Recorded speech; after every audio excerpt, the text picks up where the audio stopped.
Hoeveel van ons hou nog vas aan die verlede?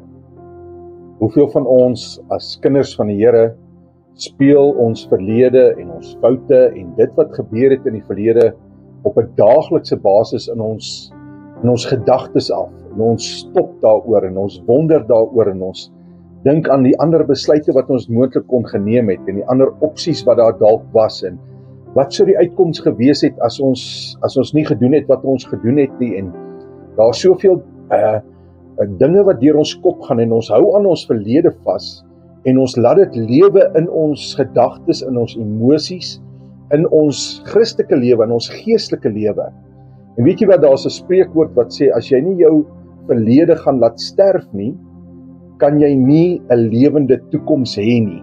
Kan jou toekoms nie lewe nie, kan dit nie blom nie, kan dit nie vooruit gaan nie.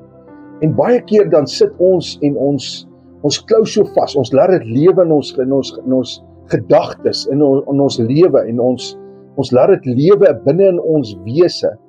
En dit maak ons siek en dit maak ons emosioneel onstabiel.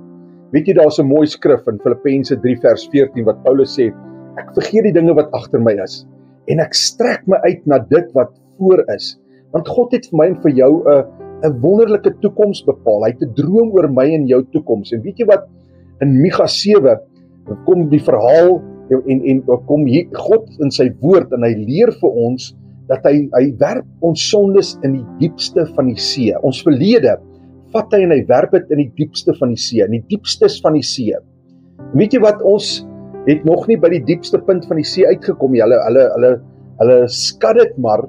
En as jy ons gaan kyk na die oseaanwese, dan is daar op daai dieptes is daar niks wat lewe nie. Daar is bitter min organismes wat lewe. En dis eintlik vir my wat God vir my en vir jou wil sê is, werp jou verlede in die diepste van die see.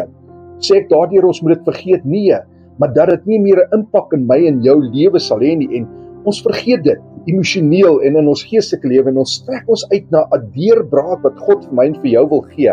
Ons strek ons uit, ons sien daarna uit, want God het vir my en vir jou 'n hoopvolle toekoms. My boodskap vanaand is vir jou, vergeet van dit wat agter is en strek jou uit na dit wat voor is. Laat die verlede sterf en jy gaan 'n lewende toekoms hê.